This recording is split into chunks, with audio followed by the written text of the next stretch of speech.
Bismillahirrahmanirrahim. Assalamualaikum warahmatullahi wabarakatuh. Apa kabar anakku sekalian? Mudah-mudahan hari ini Anda masih dalam kondisi sehat walafiat dan masih tetap semangat dalam belajar. Baik, sebelum kita belajar, mari sama-sama kita berdoa agar apa yang kita lakukan hari ini dirahmati oleh Allah dan dimudahkan dalam menuntut ilmu. Bismillahirrahmanirrahim. Allahumma inna nas'aluka ilman nafi'an wa rizqan thayyiban wa amalan mutaqabbalan. Amin ya rabbal alamin. Mudah-mudahan anakku sekalian masih ingat pelajaran kita yang telah lalu, yaitu tentang siapa Wali Songo. Wali Songo adalah 9 wali yang menyebarkan agama Islam di Indonesia, khususnya daerah Jawa.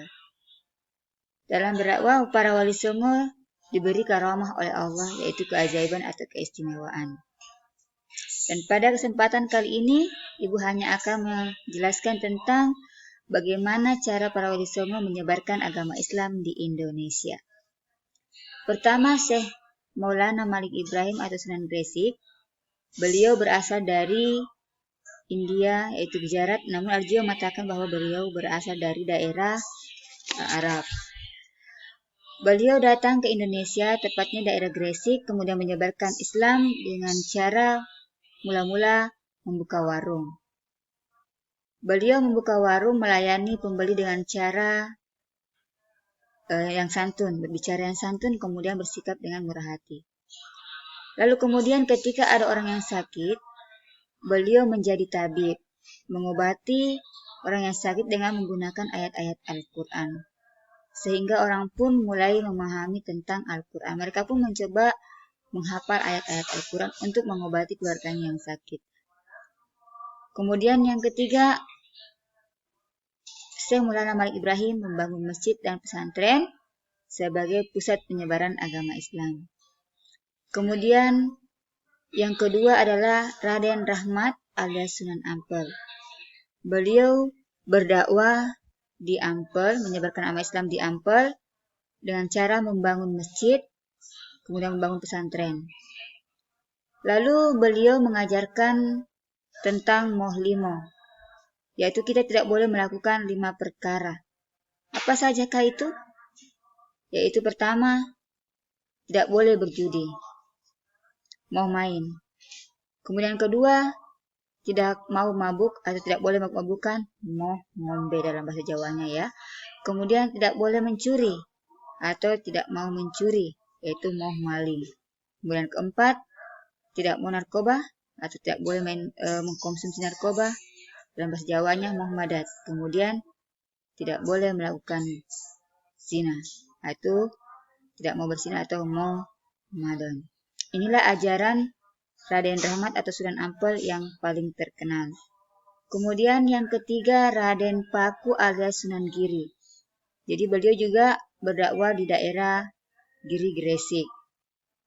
Lalu beliau mendirikan pesantren. Kemudian setelah itu beliau juga menyusun peraturan ketataprajaraan yang menjadi pedoman tata cara di keraton. Kemudian beliau senantiasa menjaga kemurnian akidah. Kemudian yang keempat, Syarif Hidayatullah. Ya, Syarif Hidayatullah alias Sunan Gunung Jati. Beliau menyebarkan agama Islam di Cirebon dengan cara menjadi raja. Jadi dia menikahi putri pamannya, yaitu Ratu Pakuwangi. Jadi sebagai raja dia menyebarkan Islam dengan cara ketika beliau menjadi raja menginstruksikan atau mengajarkan Islam kepada para bawahannya.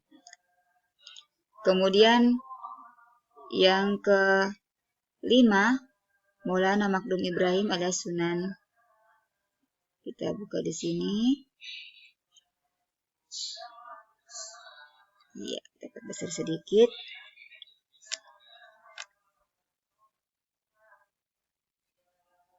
Ya, alias Sunan Bonang. Maulana Makdum Ibrahim alias Sunan Bonang menyebarkan agama Islam di Tuban dengan cara mendirikan pesantren, kemudian menggunakan gamelan dalam berdakwah, serta menciptakan kembang atau tembang yang berjudul Tombo Ati. Jadi menciptakan tembang atau lagu yang berjudul Tombo Ati atau Obat Hati. Dan inilah yang terkenal dari Maulana Mak Ibrahim alias Sunan Bonang. Ini lagunya kalau zaman ini dinyanyikan oleh Opi. Tombo Ati ada 5 perkara. Ya, mungkin ada yang sudah hafal lagu ini. Jadi, ajarannya Sunan Bonang yaitu Tombo Ati. Pertama, obat hati adalah membaca Al-Quran dan memahami maknanya. Kemudian yang kedua, rajin melaksanakan sholat malam atau tahajud di sepertiga malam. Kemudian berkumpul dengan orang-orang yang soleh, rajin berpuasa, dan banyak berzikir. Inilah obat hati menurut Sunan Bonang. Jadi ini sangat bagus untuk kita lakukan, anak-anakku sekalian, sebagai seorang muslim, agar semakin dekat kepada Allah Subhanahu wa Ta'ala. Kemudian yang keenam, Raden Qasim alias Sunan Derajat. Beliau menyebarkan agama Islam di desa Derajat. Kemudian membangun masjid di sana, mendirikan pesantren, kemudian mengajarkan nasihat Bapan dan Simpangi, Ono Catur Mungkar. Artinya, jangan mendengarkan perkataan yang menjelek-jelekan orang lain. Ini bagus untuk kita teladani. Jadi, jika kita mendengarkan orang lain berbicara tentang hal-hal yang negatif, maka sebaiknya kita menasihati orang tersebut untuk tidak melanjutkan menjelek-jelekan orang lain. Kemudian yang ketujuh, Ja'far Shodiq alias Sunan Kudus. Beliau menyebarkan agama Islam di daerah Tajuk. Kemudian menyebarkan Islam dengan cara mendirikan masjid dan menara sebagai pusat menuntut ilmu. Kemudian beliau merubah nama kota Tajuk menjadi Kudus yang dikenal dengan nama Kudus Kota Suci. Kemudian beliau sangat menghormati kebersihan masyarakat. Jadi beliau mengajarkan Islam tidak kemudian menolak kebiasaan-kebiasaan masyarakat, tapi beliau mencoba masukkan ajaran Islam dalam kebiasaan-kebiasaan masyarakat. Jadi mudah diterima oleh masyarakat di daerah Kudus. Kemudian selanjutnya 8, Raden Syahid alias Sunan Kalijaga menyebarkan agama Islam di Kadilangu, Demak dan sekitarnya dengan cara memadukan dakwah dengan seni budaya masyarakat. Jadi dia budaya-budaya masyarakat itu disisipkan sedikit demi sedikit tentang ajaran Islam sehingga juga mudah diterima oleh masyarakat di daerah Demak. Kemudian beliau menciptakan wayang kulit. Dan wayang kulit yang terkenal, kemudian gamelan yang terkenal wayang kulitnya adalah Kiai Nagawilaga dan Kiai Guntur Madu. Beliau juga mengajarkan tentang cara mengukir, cara membatik, dengan tentunya bernuansa Islami. Kemudian mengajarkan juga Islam dengan cara lewat tembang atau lagu. Dan lagunya yang terkenal adalah Ilir-Ilir.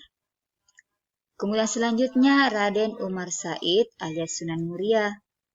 Beliau menyebarkan agama Islam di lereng Muria, Jawa Tengah Pati Kudus, sampai ke pesisir Pulau Jawa.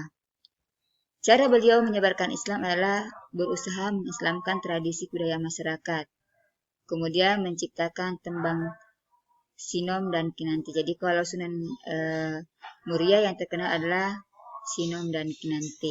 Kalau tadi Raden Sunan Kalijaga itu yang terkenal adalah Ilir-Ilir. Kemudian cara berdakwah beliau dengan cara topongeli, yaitu mengikuti juga kebiasaan masyarakat, kemudian menyelipkan ajaran agama Islam di dalamnya. Yang perlu kita teladani dari Wali Songo adalah mereka, para Wali Songo, berdakwah dengan cara damai. Jadi tidak memaksakan kehendak, tetapi pelan-pelan mengajarkan ajaran agama Islam. Tentunya dengan cara santun. Kemudian yang kedua, toleransi terhadap budaya masyarakat. Jadi sangat menghargai budaya masyarakat, kemudian menyisipkan ajaran agama Islam ke dalam kebudayaan tersebut. Kemudian yang ketiga, Wali Songo menyantuni fakir miskin. Beliau dalam berdakwah, jika ada yang kekurangan, mereka bantu dengan memberikan bantuan berupa makanan atau kebutuhan yang mereka perlukan. Itulah nak yang perlu kita pelajari dari Wali Songo, bagaimana cara menyebarkan agama Islam. Ibu berharap pelajari baik-baik materi ini. Ini adalah materi ujian atau materi penilaian harian kita yang terakhir di pertemuan selanjutnya. Sampai di sini pertemuan kita. Mudah-mudahan Ananda bisa memahami apa yang Ibu sampaikan. Agar mudah dipahami, silakan ulang-ulang kembali membaca materi ini, menonton video ini agar Anda paham tentang materi yang akan kita bahas dalam ujian atau penilaian harian pada hari Jumat yang akan datang. Sekian, Assalamualaikum warahmatullahi wabarakatuh.